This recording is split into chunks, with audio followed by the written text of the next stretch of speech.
It was a late night around 2 years ago, and I have absolutely no remembrance of what prompted this discovery that I ended up making. Somehow, I stumbled upon the lorax fandom, and what my eyeballs saw on that fateful evening changed me for life. So today I've made the decision that I no longer want to be alone in this. It's time to share what I found and embrace the pain. So, the first thing we're going to look at as just, a little toe dip to get you all properly prepared, we're going to take a peek at just the regular fan art. I think that's a pretty good start. So I have a folder on my computer that has all of the cursed images that I could possibly procure out of this. So here we go. I mean, this isn't the worst out there in the planet.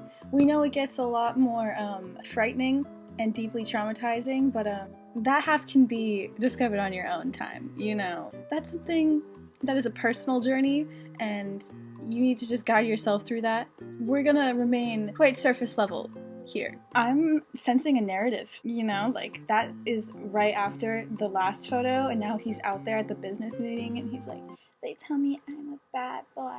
And they're like, okay, Christian Grey. Oh my god, the onceler is basically Christian Grey to trees. His face is a little bit frightening. No offense to the artist, but his eyeballs are so piercing, and I don't know, it's radiating a vibe I was not ready for. That was my impression. Okay, this is what you saw at the beginning, and I would have expected that it is ironic. Because vor usually is. I don't know. I've never really looked into the world of vor to find out how much of it is like, but whenever I've heard of it, it's always been ironic. So I just kind of assumed. But then I clicked the link that went along with this image, and it wasn't. As far as I could tell, at least. Who knows? Maybe they're just like really good at pretending. But there was a whole blog and a lot of comments going like, "Oh my god, this is so cool," and I was like, "Huh, that's a little bit questionable." I'm in a danger zone. This is not my territory. I don't belong here. I should probably go. So I did. I think it was a good choice. I'm just going to expose this contraption for my microphone now because hiding it is like too much work, and I just want to have my hand in natural places. So cheers. This is cute. Like, wow, OTP. I don't know. Like, so there's this thing that the fandom likes to call oncest. I found it on their fandom Wikipedia. It says oncest pairings. Oncest is the fandom given name to the relationship between two oncelers, although the term can be altered when referring to a certain combination of oncelers involved. It is one of the most popular ships in the onceler fandom, which I'm honestly kind of shocked by. I am egad, because like 2 years ago when I looked at this, all I thought it was is that people thought that the onceler was hot or something, and they were just really into him. But no. Now it's both the oncelers. It's too much for them to handle. They gotta put them together, make something entirely new, entirely toxic. It's really quite an interesting genre or subgenre of content out there in the world. I mean, can you just think about all the people who sit in their homes and read oncest smut for hours and look at pictures like this and feel fulfilled? Anyways, more of him shirtless. But this time, his jacket is off fully. Man, and once again, piercing eyeballs. They really like doing that, don't they? He looks right into your soul and cuts down your tree. Oh yeah, there's also a fun little My Little Pony subgenre in this as well. Nothing is safe from My Little Pony stuff, so it's not a surprise. I feel like this is how it's always meant to be. Part of the world now. There's nothing you can do about it. I hope one day I'm a My Little Pony. I also found this, which means there are physical papers out there that have this stuff on it. It's not just in the digital realm anymore. It's made its way into here. Like, I could stumble upon this paper someday. I never will, but I could. With my own hands and eyes. Oh, look at this. Look at this. Tall boys with messy hair and skinny legs make me want to die. They found their niche. Good for them. Ooh, okay, this is not really fan art, but it's quite delicious. Like, I look at this and I feel like I've just consumed some good meal. I'm sorry, Mother. I'm sorry I let you down. No, these days I'm fine. No, these days I tend to lie. That was so deep. I might cry or something. I don't. Oh my god. The Onceler is just such a damaged man. He's been through so much, and I sympathize, you know? I just want to have a long, deep talk at 3 a.m. with the Onceler about whether or not aliens exist. Yeah, that's that. Okay, those are all the pictures we're going to look at. But now, we're gonna look at some videos that the fans have made. This one is simple, okay? It's just someone dressed up as the Onceler and they're singing to his hit song, How Bad Can I Be? So I don't think this can be that bad. I just gotta say, by the way, this person, very popular in the lorax fandom, I think. Like, I've seen so many of their cosplays, so I'm just going to say that they were probably very popular back in the days. How bad can I be? I'm just doing what comes naturally. How bad can I be? I'm just following my destiny. Their gaze at the camera is so nice. How bad can I possibly be? Well, there's a principle. That was so hot. Just flicks on that jacket. Oh my gosh, is this like a continuation of the very first fan art when he's putting on the jacket? And it's the song that has the thing on his back. Oh my god.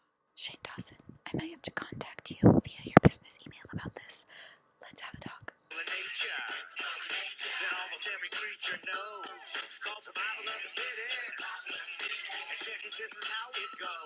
The glasses. Those really topped it off. I was like, you know, this is good. But then the glasses came on and I was like, okay, I guess this is just that quality. It's really top notch.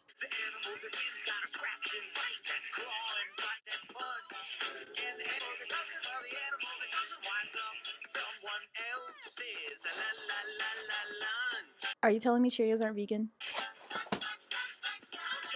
This song is not vegan friendly.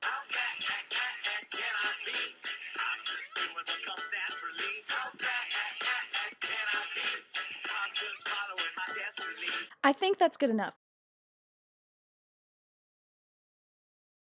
All I can say is I respect the craft. That was straight up delicious.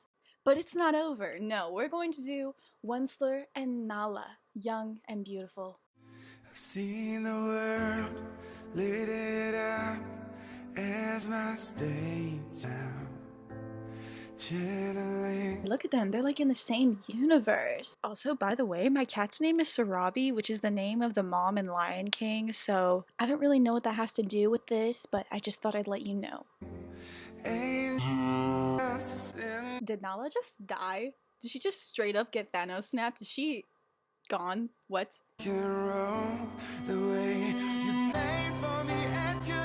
Somebody put a lot of effort into this. They like superimpose Nala into this right now, like talent.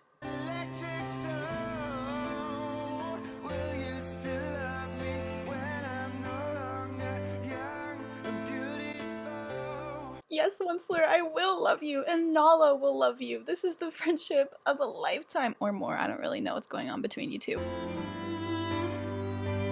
What kind of filter is on this right now? This looks like some Twitter for Android shit.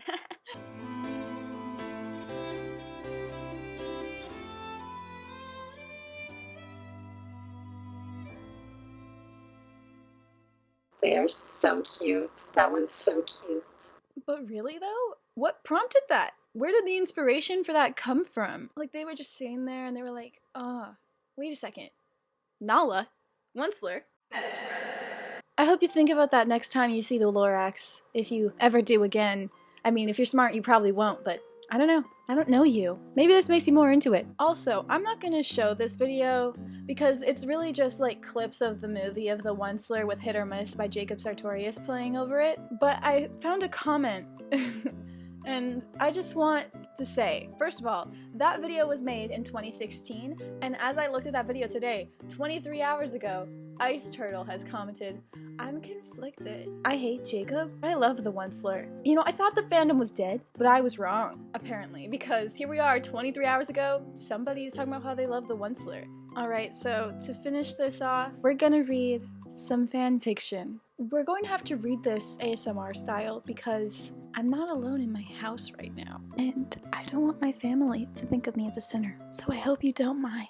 I'm sorry, I didn't mean to, Onceler whimpered as the larger male glared at him. You let him touch what was mine, Greedler growled lowly as he advanced on his boyfriend. He advanced. Imagine.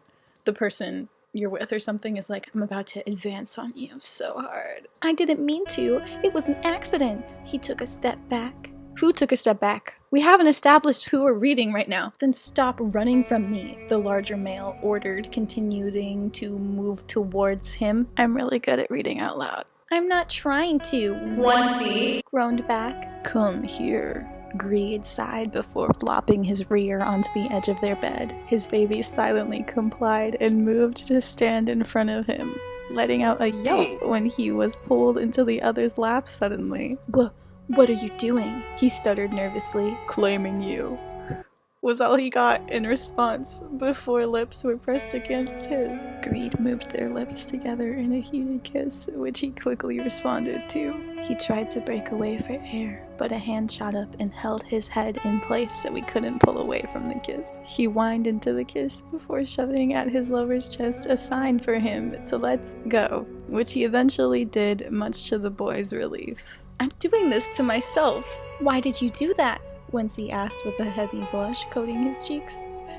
Ew. Because you're mine, the older male answered as he ghosted his lips over the younger's neck softly. He gasped when he received a nip to the sensitive skin of his throat, causing his lover to smirk. Trailed his free hand down to his waist. He gripped his left hip and pushed him close. I'm reading this like a freaking robot because I can't comprehend words. Now he was sitting directly on Greed's stick. Okay, we're gonna make a word for that. How about frick stick? Now he was sitting directly on Greed's frick stick, which was now slightly hard. He let out a gasp as he felt the older's frick stick underneath him, with his blush darkening. Greed snickered, weaving his hand that was holding the back of his head through his hair. There wasn't even a pause before he used that hand to tug his head back slightly in order to gain more access to his sensitive neck. He wanted Onceler to know who he belonged to, and he wanted everyone else to know too.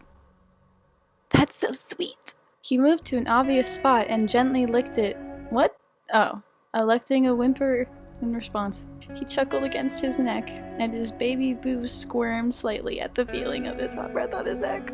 So this is causing a little bit too much pain, I think. We need to retreat. It's a lot different reading out loud than it is just silently looking at it with your eyes. It's much worse. I hope you did not enjoy that. I'd say we've taken quite a good look into this world, and it should end immediately.